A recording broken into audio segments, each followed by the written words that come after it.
So this is the end of my presentation, and then we will be happy to answer questions. Thanks, Roy. We already have Eman Ahmed who'd like to talk. Please go ahead. Good morning. Good morning. Thank you for the useful presentations. I have a question concerning, actually I have two questions. Number one, concerning the plurilateral agreement, the pharmaceutical agreement and the ITA agreement. You have mentioned that these two agreements are applied on an MFN basis. So what should encourage a country to join the agreement, although it can benefit from the MFN basis? Why should I join such an agreement, although I benefit as a member in the WTO from the MFN basis? This is the first question. The second one, concerning the import restrictive measures that have been taken during COVID-19.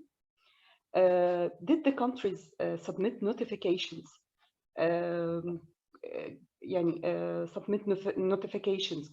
concern the import restrictive measures they have applied during the COVID-19, or did they submit any other notifications concerning the import measures that they have removed during the COVID-19?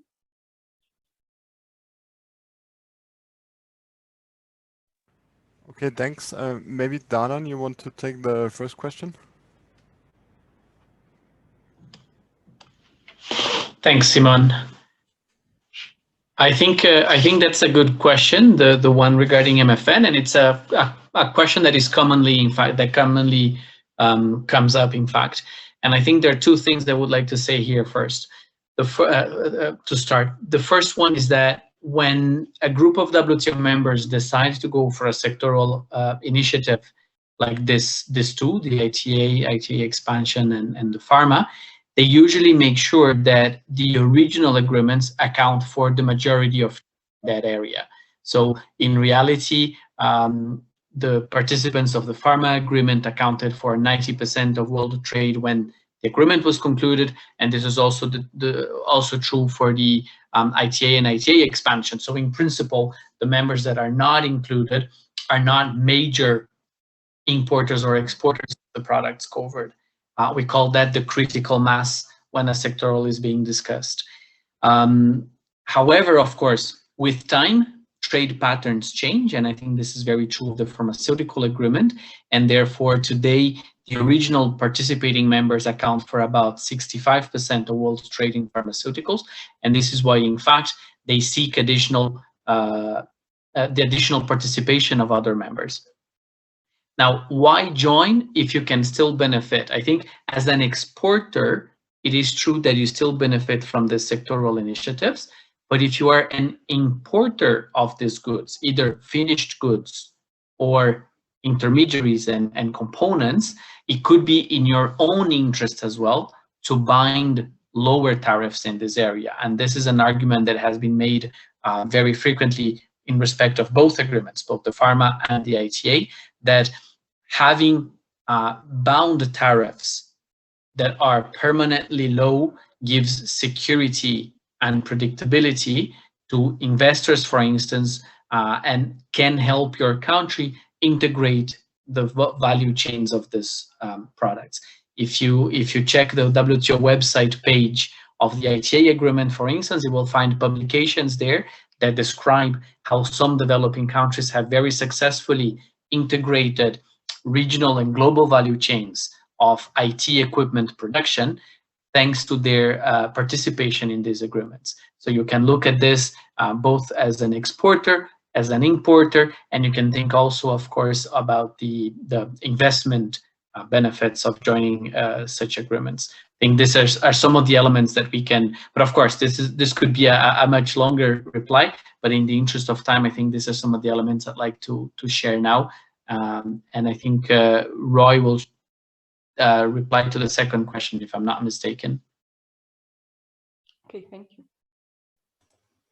Thank you, Darlan. Perhaps just to add to your answer, there is also this question. We're talking about medical goods. So do we want sick people paying higher tariffs and paying taxes? Is that really the let's say, type of government revenue that we would like to have, or perhaps we would like to have something, right? So there's, I think the pandemic has opened some of these debates, which are interesting because there are now perhaps different reasons that you may want to have beyond just the economic ones that we have discussed. Now, the question had to do, if I understood correctly, with import restricting type of measures. Have they been notified? The answer is, I'm not aware of any. And I think the reason is that countries were actually moving in exactly the opposite direction, right? As Simon explained, instead of trying to stop trade, especially on these products, the main, let's say, objective that most governments had is how do we make sure that these goods come as quickly as possible and as cheaply as possible, right? So instead of having red tape, we had more a red carpet type of situation. But still, countries have applied maybe more export restrictive measures than import restrictive measures, right? Yeah, export measures, yes, we have seen. And then we did have on Monday a presentation by Simon, and he said we have something like 86 countries overall, including 76 WTO members, that have imposed export restrictions. And of those, something like 52 have made a notification. So on that, yes, but import restricting type of measures, there are some, but I think not really related to the pandemic. It's more to some of the other, let's say, traditional more trade issues that we have in terms of you know, the other measures, no? Just on this very briefly, there's a few measures, but they are more related to sanitary and sanitary restrictions. So there we have seen some import restrictions in this domain. But on the quantitative restriction domain, in the sense of the Committee on Market Access, we have not really seen this much. I think it was mostly, I think also at the beginning, right? Because I think we mentioned this on Wednesday as well. We were not sure if the disease was being transmitted, for example, with the export of live animals or with some of these frozen products.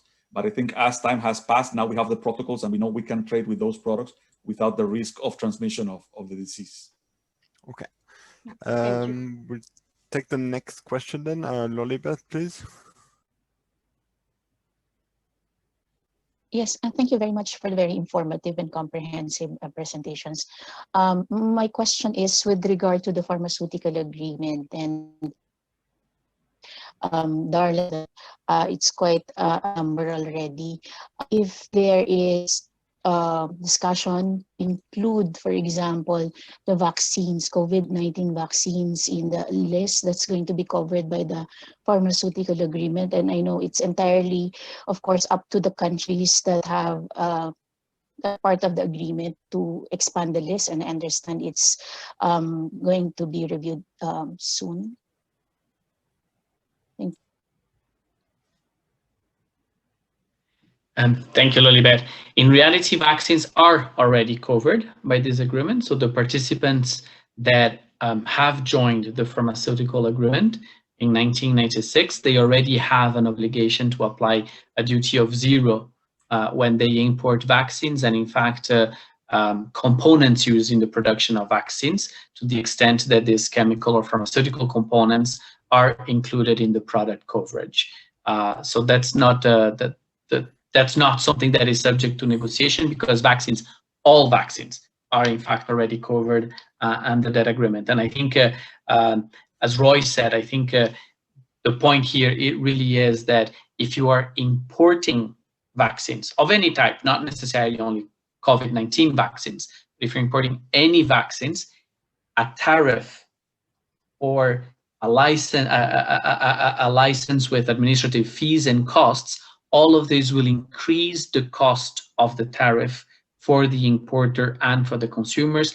And as I said on Wednesday, will therefore result in more onerous, more expensive health services for your population. So in fact, there's a World Health Organization call for duty-free importation of all health-related products in an effort, in fact, to make access to health services and health products more affordable particularly in developing countries. And we haven't shared this slide, but if we do an analysis of tariffs on health-related products, developed countries have the lowest tariffs, of course, on all categories of health products.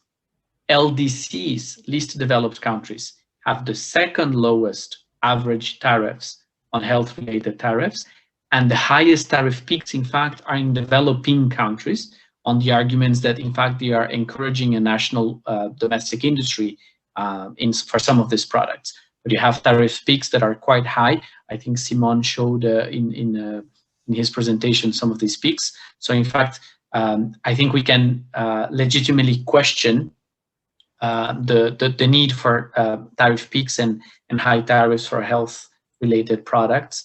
And I think this is the context in which the participation of members to some of the sectoral initiatives is interesting, because it encourages countries to permanently lower the tariffs on these products.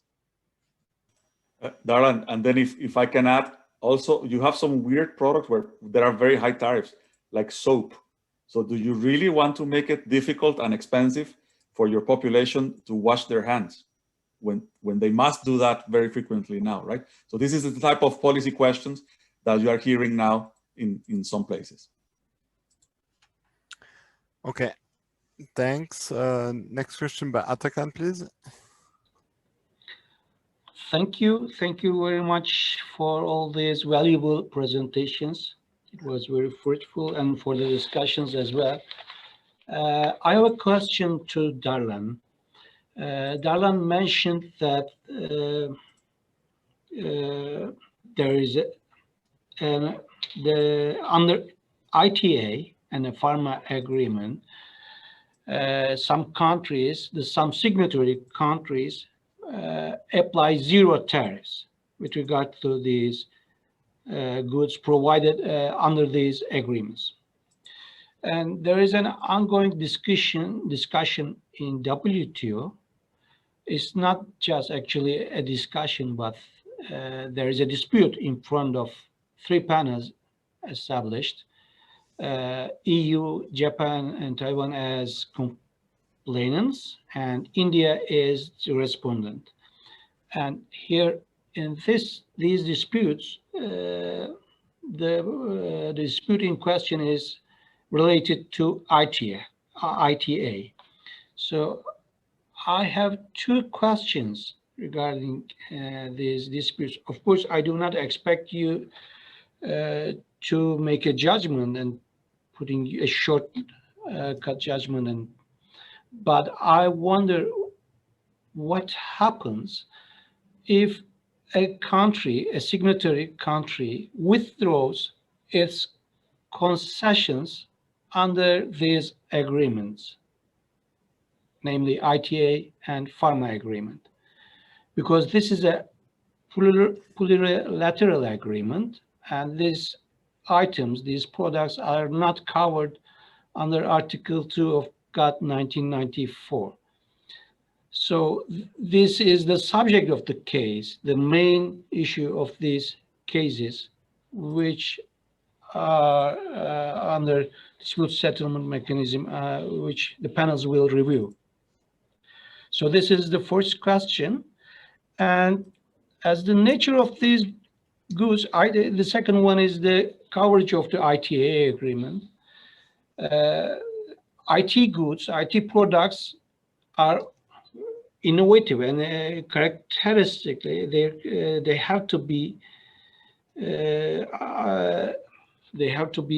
defined again and again, because these are innovative goods, technology goods, and basically IT goods products. And this is another subject of these 3 disputes. And India claims that when India signed the ITA agreement, the smartphones were not under the coverage of ITA, and these are very innovative products.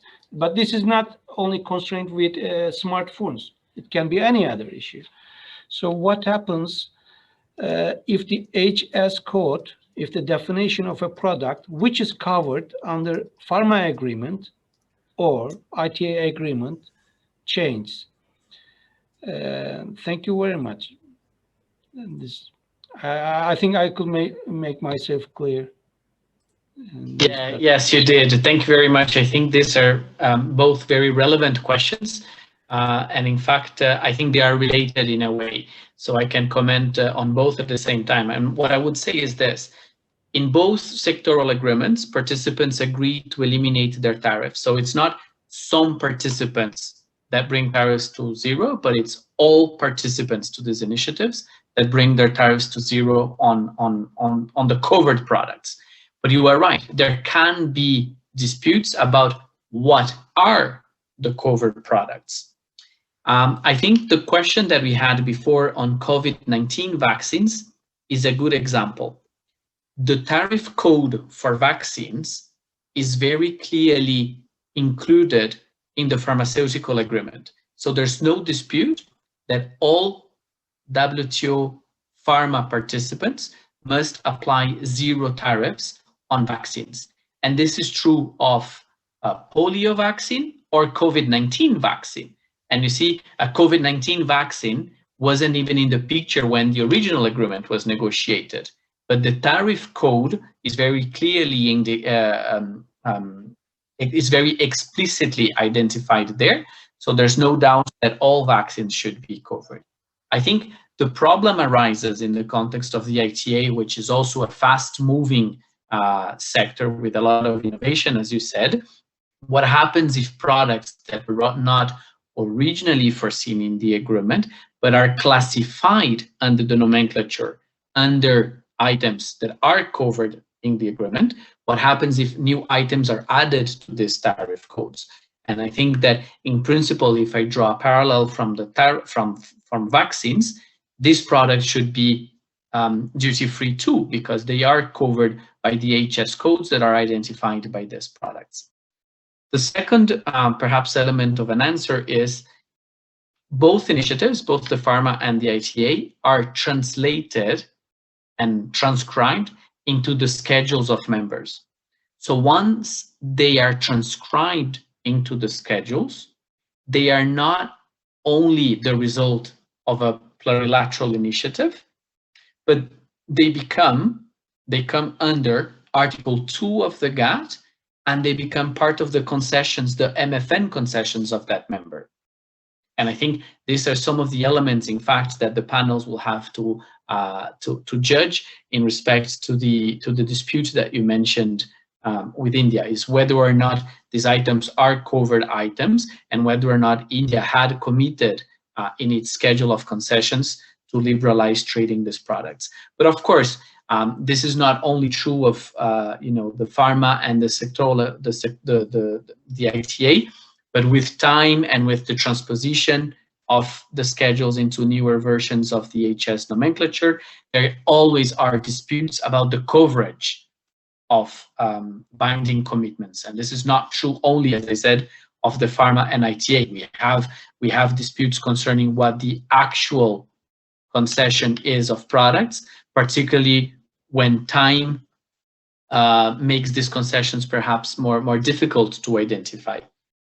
I hope this is a good start of an answer. Of course, I would prefer not to speak about the particular case of that dispute because we don't know yet what the panel will say about that specific case. But as I said, the fact that the concession results from a plurilateral is, I think, marginal to the fact that it's the way they are reflected schedules that creates an MFN obligation for all members. So, so we have here a dispute that concerns not only the coverage of the plurilateral initiatives, but also the content of the schedules of the members and the way they have reflected these concessions. Thank you. Sorry, Darlene. Just to add very quickly, there was in fact one dispute where we had something like this. So it's not the first time we have this type of discussion. So I'm just going to post the link to the dispute in the chat so you can read it afterwards as well. Okay. Thanks. Next on our list is Tejaswini from Mauritius.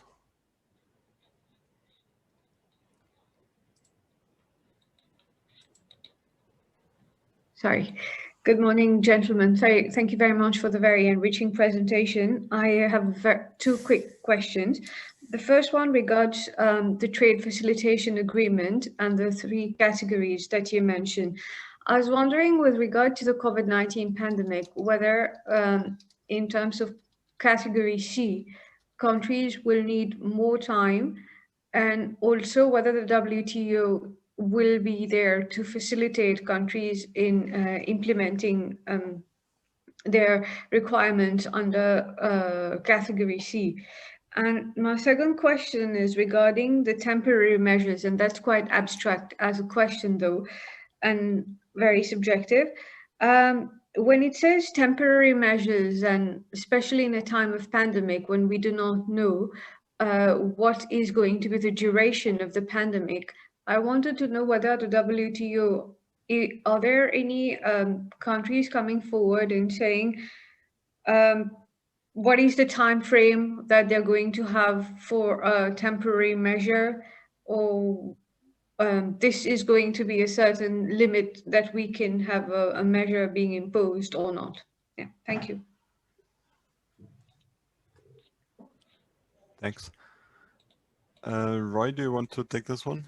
Maybe just before on the temporary measure, there's no definition of what temporary means in the WTO framework, and members do disagree on what temporary might mean or might not mean. I'm not aware of any actual discussions in relation to this to put a time based on the meaning of temporary, but I might be wrong. On the temporary aspect, I think also the approach is a bit different depending on the issue you are discussing. So for example, when it comes to the export restrictions, I think there is this discussion like Simon was mentioning. When it comes to the trade facilitating measures, the question is a bit different. Is, for example, you were requesting physical copies and everything has to be stamped and certified. And then all of a sudden, you didn't need that and you were able to operate without it. And you're having this on a temporary basis. But if you're able to operate without that, why does it need to be temporary? Can you not make that permanent? Right? So it's a different type of discussion when it comes to the trade facilitating type of measures. And I am really sorry, but because I was thinking about a temporary question, I forgot the first one. So I don't know if you can just repeat it very quickly.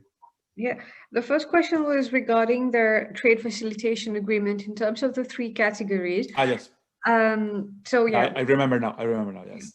Yeah, the trade facilitation agreement has inbuilt some provisions that give flexibility to the member in order to change categories. So for example, you can change if something was in B, you can then decide to try to change it into C, and then you have some consultation process that takes place. And there's also the possibility of changing the Cs, right? And there is this kind of timelines which are foreseen in the agreement and a procedure in terms of how this can be done. And I imagine in some places it is a possibility that some members may find it difficult now to implement some of the measures. But the interesting is that discussion is actually going the other way around. Remember, because we need to facilitate trade to be able to import these products. So the question is, how do we make it faster? Right? So the discussions maybe for some may go into the making them taking more time to implement, but in fact, in most cases are exactly going in the other direction, how to do it and to do it for yesterday. No? Thank you. Sorry, but I think to complement Roy, that I think your question was in fact, can countries take more time? And I think the short answer to that, yes, the agreement allows countries to adjust their implementation dates if they require more implementation time. That's not a, I don't think there's any legal impediment to that. But as I said, as Roy said, I think the political trend is rather the opposite, to try to accelerate and not to delay implementation of these measures. And on the second part of that question you had asked, is the WTO there to provide assistance? And I think, of course, the WTO is there to provide assistance for those members, of course.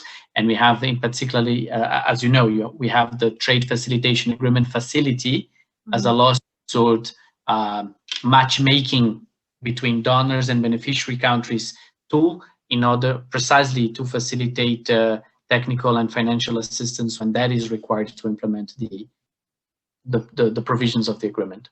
Thank you. Next on our list is Abdus Samad Al-Azad. Thank you. Thank you. We have taken much of time. I was following the discussion that was going on, and one of my questions has already been answered. That was category C of WTO agreement. Thank you, Darlan, Roy, and Simon.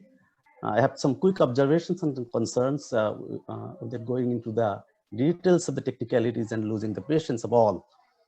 At the initial stage of COVID-19, we saw the national governments imposing lockdown, but later on, as Roy has said, that trade facilitation is made easy. DGORA certification requirements, licensing requirements were relaxed. Electronic certification was in place, or a stamp, something like could be made acceptable.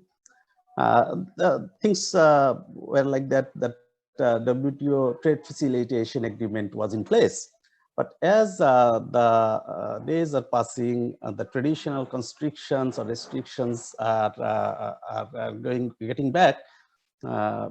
Countries are becoming more stringent in applying the trade measures and restrictions.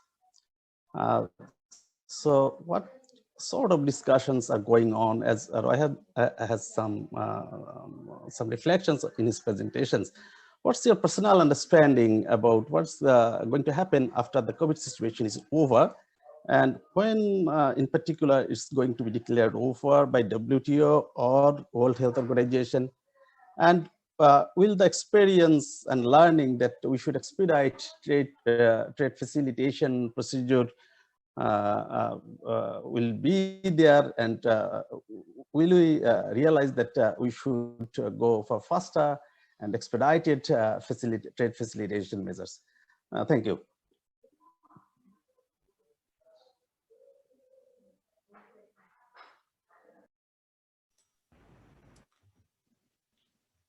Go ahead, Darlan.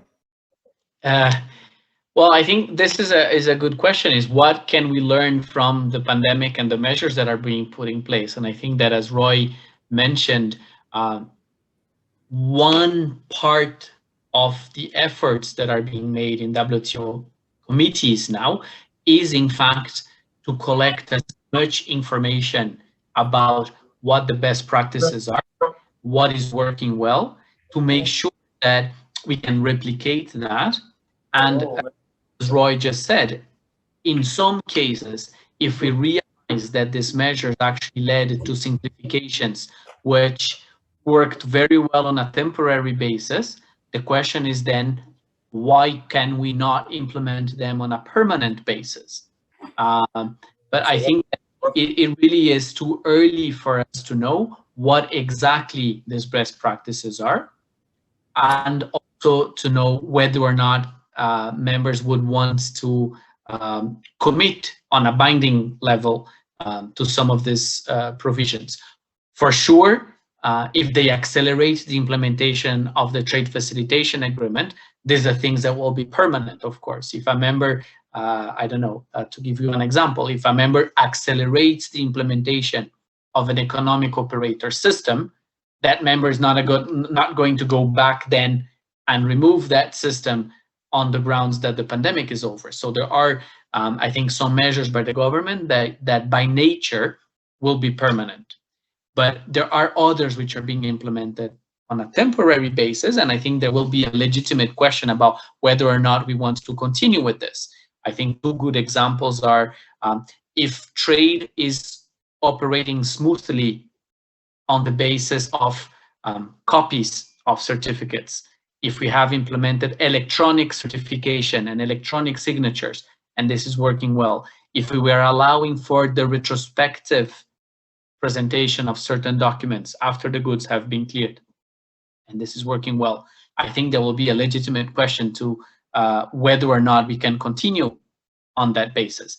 And I think the same is also true of temporary tariff relief. The countries that have temporarily lowered their tariffs on the importation of medical goods I think a legitimate question will be, once the pandemic is over, are this tariff elimination or tariff reductions something that should be continued in the future, because they do make access to these goods more affordable.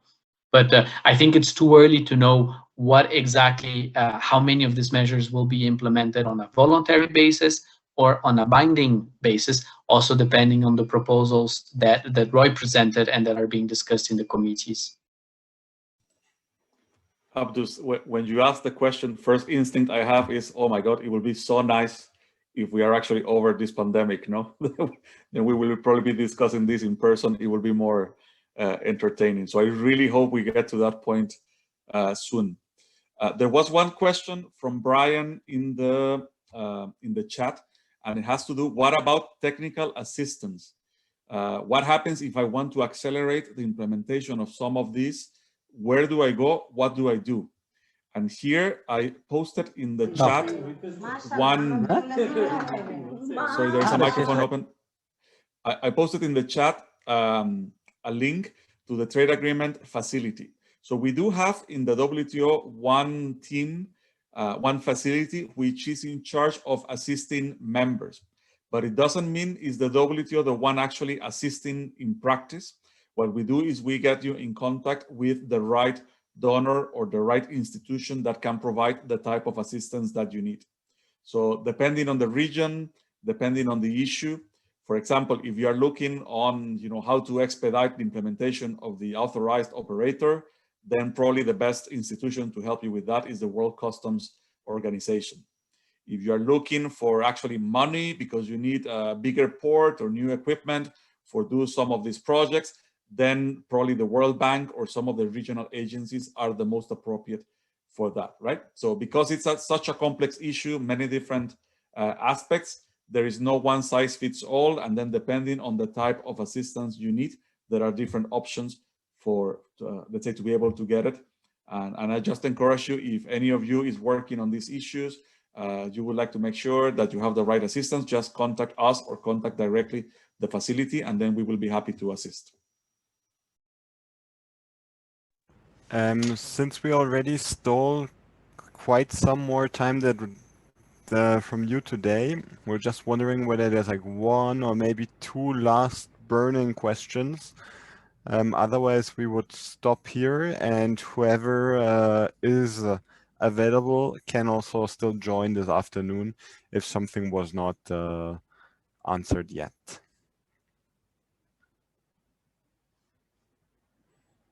Or if you want to see the presentation for a second time. Okay, just a quick question by Lolibeth is about there were many bilateral and regional FTAs. Do you think that this pandemic on the global scale makes the multilateral discussions more relevant? I can respond by citing the statements that many of your ministers have signed. And what they have said, this is a global problem, therefore it requires a global solution, right? I think in terms of global cooperation, I think it is really necessary to have a more international type of approach, but then they are not mutually exclusive, right? You could have regional type of initiatives. You could also have, let's say, bilateral type of initiatives. At the end of the day, whatever helps to overcome the pandemic, I think is going to be welcomed. So they are not mutually exclusive. With this positive note, I think that's the right moment to break. Thank you a lot for all your active participation and your interesting questions. That was really great. We wish you a good rest of the day and a good weekend. Great to meet you.